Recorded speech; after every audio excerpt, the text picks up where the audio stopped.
Kalau kita bicara tahun politik biasanya paket-paket kaos, kadang paket bendera. Bicara dokumen ya sama aja sih di tahun politik ini.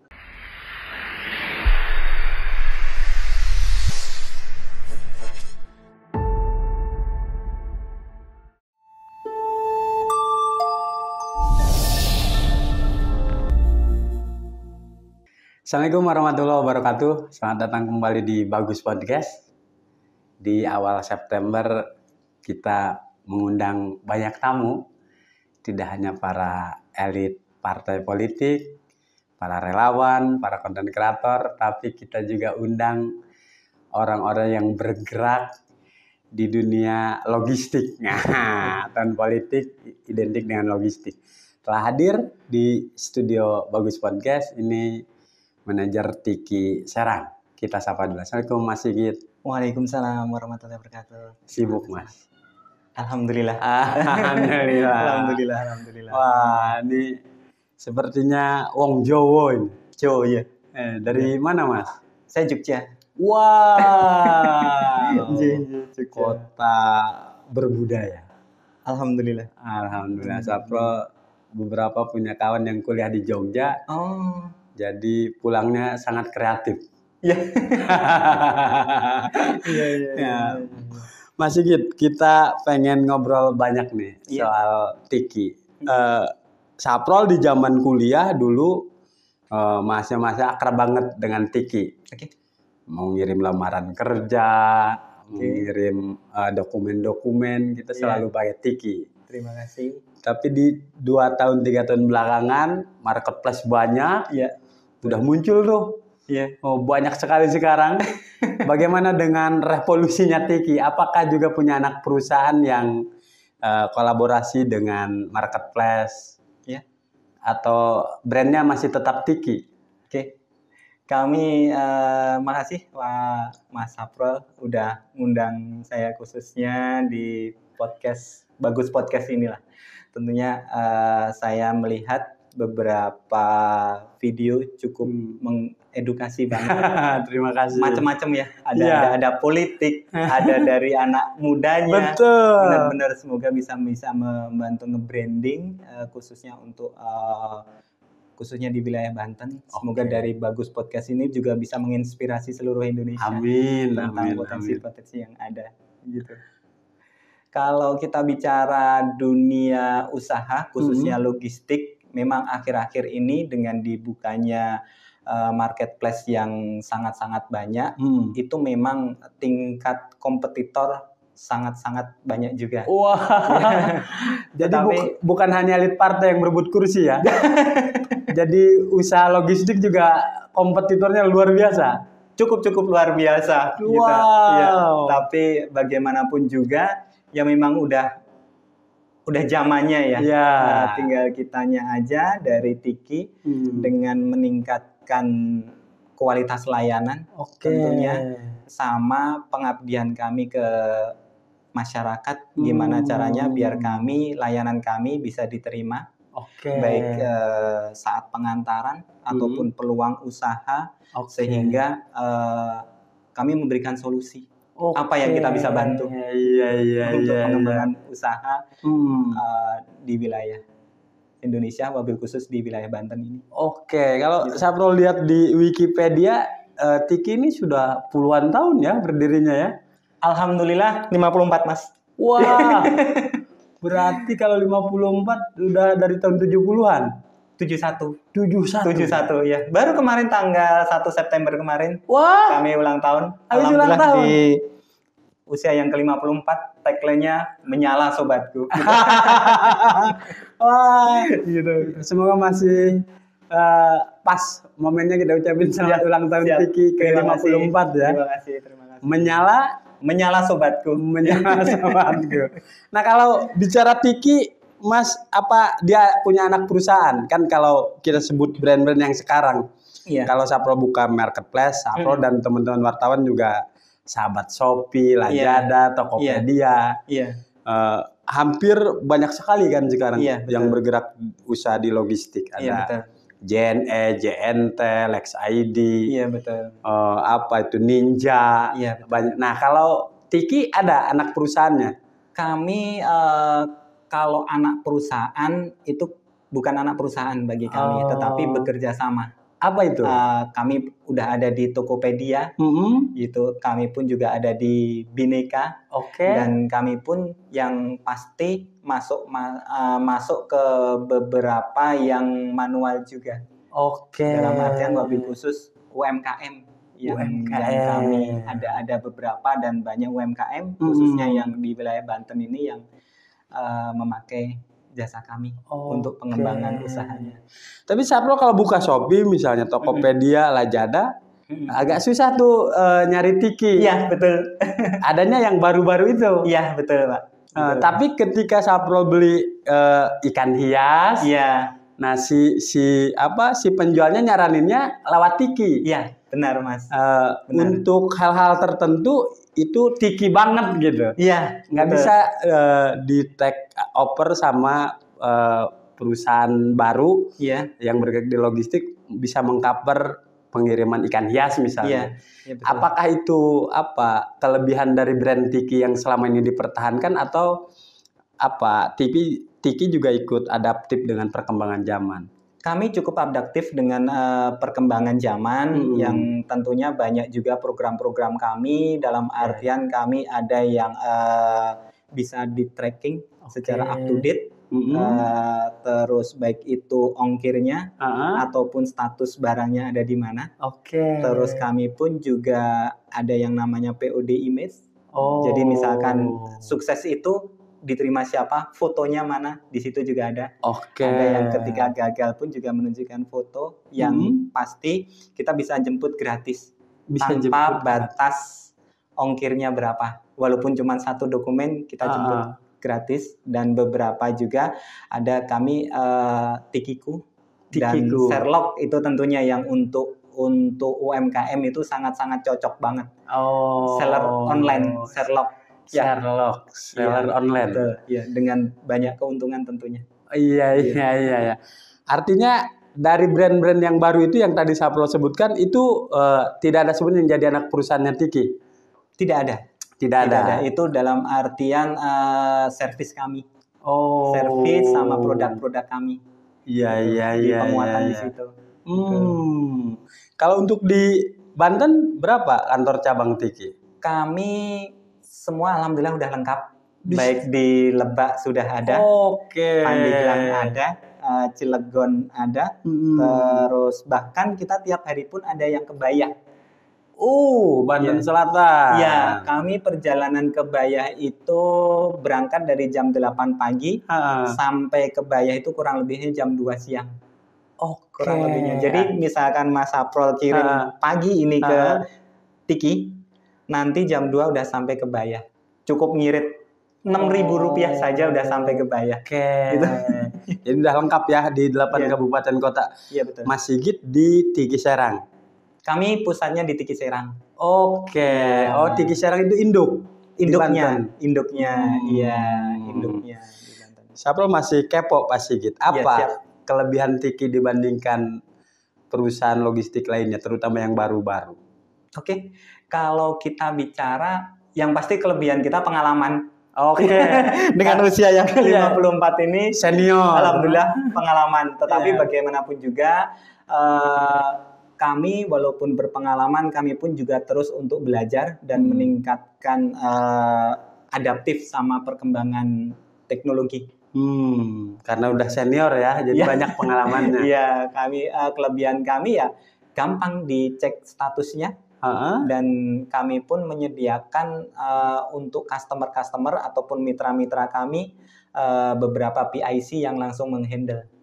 Jadi ketika ada permintaan penjemputan, jika mana ada permintaan khusus lainnya, kadangkala kan yang namanya mitra atau customer itu pasti ada kebutuhan khusus, kami siapkan untuk PIC-nya khusus juga. Gitu. Lalu apa yang nggak bisa diantar sama Tiki? Apa semua barang bisa lewat Tiki? Tentunya kami taat sama undang-undang.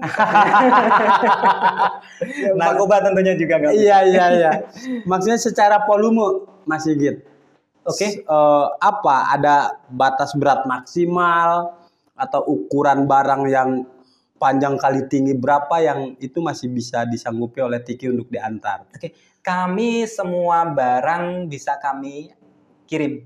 Oke. Kecuali yang seperti yang saya sampaikan tadi, dilarang sama undang-undang, sama bahaya di penerbangan. Sebagai contoh nih, misalkan kayak zat-zat yang berbahaya, itu tentunya pasti ada penanganan khusus. Baik itu di packing atau dalam suhu tertentu, itu kami akan melakukan pengemasan. Yang dilarang pemerintah ya kayak kita bicara narkoba, terus senjata tajam dan lain-lain. Tetapi kalau untuk ukuran berat, kami ada yang namanya produk itu TRC. TRC itu per 10 kilo. Bisa dikatakan cukup murah. Kalau kita bicara ke Jawa aja, bisa sampai Surabaya itu sekilonya cuma Rp4.000. Cuma Rp4.000. Cuma Rp4.000. Ini promo ulang tahun atau memang reguler? Langsung terus menerus ya. Terus menerus. Kemarin kita sempat promo diskon 54% sampai dengan tanggal 4 ini. Berarti nanti kalau ulang tahun yang ke-100 100%. Ya. Gratis. Nah, kalau untuk pengiriman barang-barang hidup, hewan. Tadi Sapro sudah menggunakan jasa Tiki ketika pesan ikan hias. Iya, betul. Kalau misalnya para pencinta burung, pencinta hewan ternak itu bisa lewat Tiki. Bisa, kami pun juga dekat dengan komunitas-komunitas, makanya untuk launching layanan baru sekitar 2 bulan yang lalu, kita ada kiriman T-Rex, Tiki reptil. Oh, Tiki reptil. Iya, jadi kita bisa mengirim reptil. Dengan jenis dalam artian semacam iguana dan turutannya, kura-kura, sama beberapa ular. Tentunya juga ular yang bukan apendik. Ular yang bukan dilarang peredarannya. Hewan-hewan yang tidak yang dilindungi oleh negara itu nggak mungkin. Jadi yang nggak dilindungi boleh. Iya, betul. Tentunya kita pun juga tetap patuh dengan aturan pemerintah dengan adanya surat karantina. Selama prosedurnya dilalui kita bisa. Iya, betul. Karena memang itu kebutuhan banyak banget pecinta reptil, pecinta ikan hias ataupun pecinta ayam hias. Iya. Soalnya kalau nggak pakai Tiki, kata si penjual waktu Sapro pesen ikan hias itu, mati di jalan. Sapro sempat mencoba. Sebelumnya tidak menggunakan Tiki, dan datangnya mati ikannya. Ketika pakai jasa Tiki, sehat walafiat itu si ikan. Terima kasih nih. Jadi kayak testimoni. Lalu pengalaman Mas Sigit, barang apa yang paling merepotkan karyawan Tiki ketika itu harus diantar? Barang yang merepotkan itu sebetulnya bukan merepotkan, tetapi menjadi tantangan. Menjadi tantangan. Kadangkala customer itu kirimnya itu yang pasti holo, besi holo itu. Ada yang lewat Tiki itu? Ada. Kemarin bahkan kiriman dari Solo sekitar 6 meter. Itu tujuan ke daerah Panimbang. Pandeglang. Iya, Panimbang, daerah Pandeglang. Nah, itu juga menjadi tantangan kan. Kita kalau memakai truk harus memakai CDD. Dengan tanda kutipnya ya biaya cukup tinggi gitu. Tetapi kalau nggak diantar itu pun kita juga udah komitmen. Ya tetap kita antar. Alhamdulillahnya lagi, kayaknya dari pihak pengirimnya di Solo puas. Setiap bulan sekarang ada kiriman holo itu. Iya, lumayan juga soalnya. Panjangnya sekitar 6 meter. Ya lumayan berat juga sih. Iya sih. Emang holonya beda yang dari Solo ya, nggak ada di material yang ada di Serang. Semacam contoh atau sampel gitu. Lumayan juga sih besi itu. Itu tantangannya. Iya. Kalau tantangan yang selanjutnya itu ketika mohon maaf berhadapan dengan yang isi tidak sesuai dengan pengakuan. Ada aja.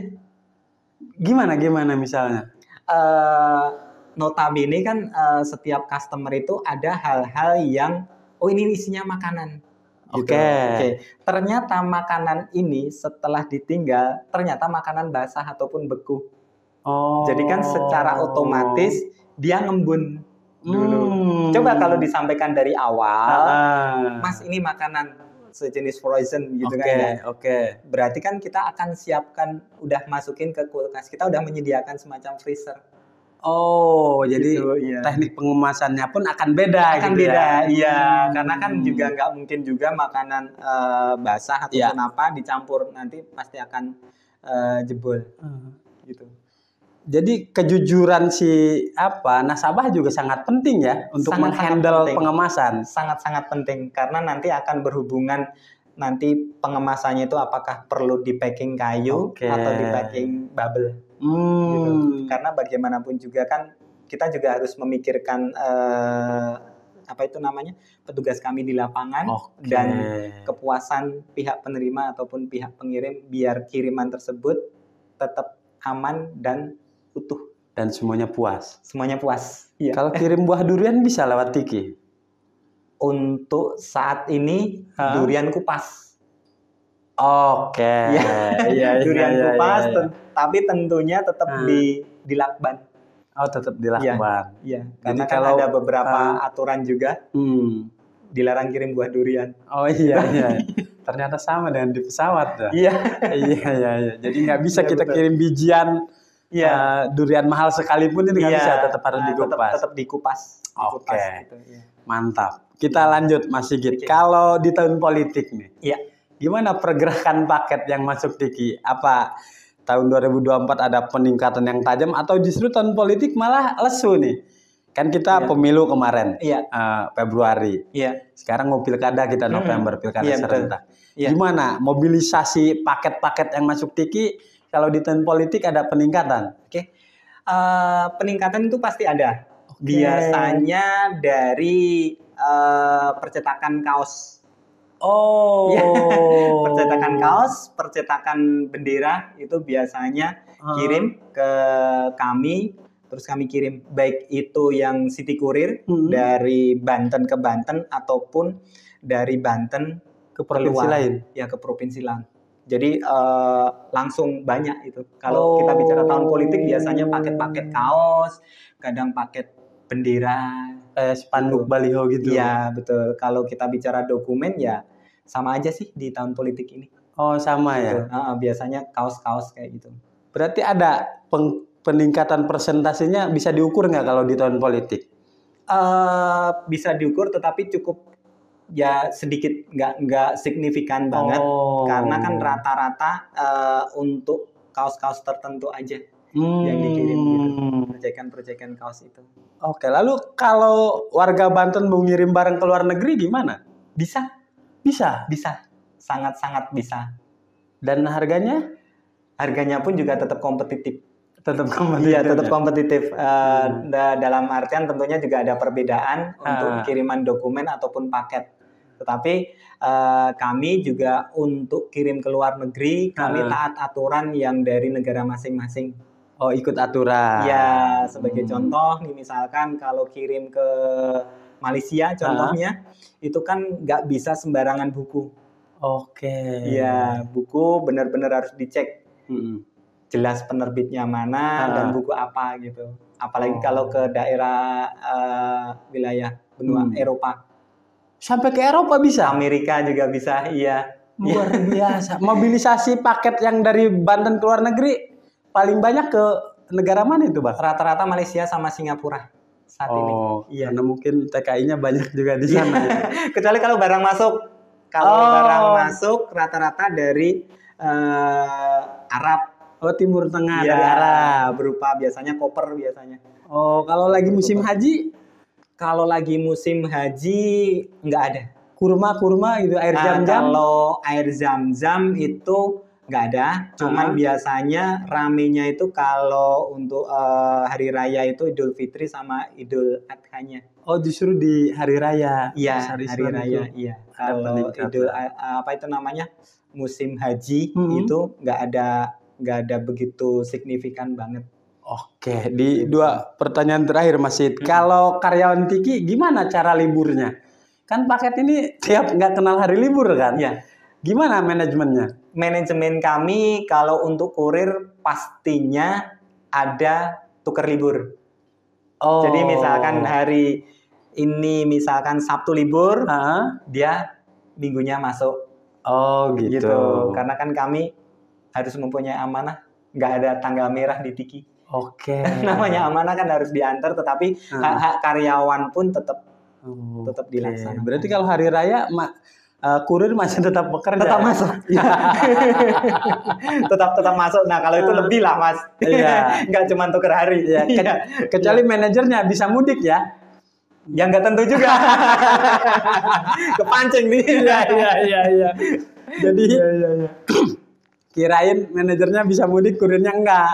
Karena sama aja ya. Sama aja Mas. Kadang-kala kita juga memang harus dituntut, ada under pressure juga kan dari pusat. Jangan sampai ada barang terpending lama. Toh kan yang dikejar nggak mungkin kurir, yang dikejar kan kami. Betul. Jadi kami pun juga harus benar-benar melihat detail, jangan sampai nanti ada kiriman yang terlewatkan ataupun tertunda. Siap, ini sekarang lagi digandrungi banget sama warga Banten, model pembayaran COD. Ya betul. Tiki gimana? Bisa dong. Bisa. Ada 3 komponen COD yang kita bisa. Pertama COD ongkir, kita bisa. Terus yang kedua COD harga barang. Oke. Terus yang ketiga kedua-duanya ongkir sama harga barang. Kita jadi, bisa. Kalau Saprol beli barang, pakai jasa Tiki, datang nggak sesuai bisa dibalikin lagi. Diretur. Oh gitu. Kalau itu tergantung dari komunikasi antara dari pihak pengirim sama pihak calon penerima. Oh, jadi mau dicek dulu atau enggak? Oh, itu urusan seller dengan pembelinya. Iya betul. Tapi biasanya mereka pun udah ada perjanjian, biasanya unboxing di video dulu. Oke. Ya, karena kan penerima COD itu belum tentu si penerimanya langsung. Iya, artinya korbannya Tiki ketika barang datang nggak sesuai, dia nggak mau bayar kan? kita komunikasi ke pihak pengirimnya, ke sellernya. Iya pastinya. Oke. Gitu. Paling terakhir Mas. Iya. Program apa aja Tiki di luar dari urusan tadi pengantaran logistik? Apa ada program CSR-nya kah? Program Alhamdulillah kalau kami di Tiki itu yang udah pasti di Tiki Sayana itu setiap Jumat kami ada kegiatan Jumat Berkah. Jumat Berkah. Ya, di mana Jumat Berkah itu kami mengalokasikan dana untuk dibelikan nasi bungkus ataupun apa, nanti kita bagi ke masjid. Oh, di Serang. Tergantung dari wilayah mana. Misalkan kayak Mas Saprol nih. Oke. Mas, kita minta disupport dong masjid ini, dikasih Jumat Berkah, kita akan ke situ. Terus yang selanjutnya kami ada program hibah Al-Quran. Hibah Al-Quran. Subhanallah. Al-Quran tentunya, ini mohon maaf ya, bukan maksudnya ria ya. Kami pun juga ada program santunan anak yatim, tentunya itu udah pasti. Terus CRS yang lainnya tentang pengembangan di potensi Banten ini. Dalam artian kami juga support tentang perkembangan literasi, di mana kami kolaborasi dengan Duta Baca Indonesia, Mas Golagong. Itu jika ada kiriman hibah buku ke seluruh Indonesia, kami akan gratiskan. Wah, bisa collab dengan Bagus Podcast nanti ya. Oh, sangat bisa. Amin. Terus kami pun juga ada tentunya mengkampanyekan Ayo ke Banten.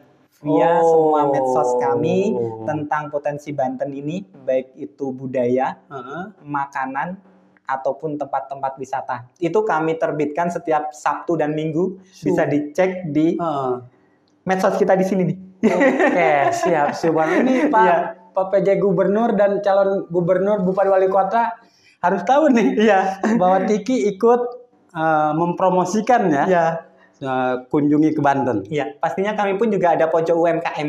Pojok UMKM. Pojok UMKM itu kami berkolaborasi, wabil khususnya untuk beberapa UMKM itu kita support.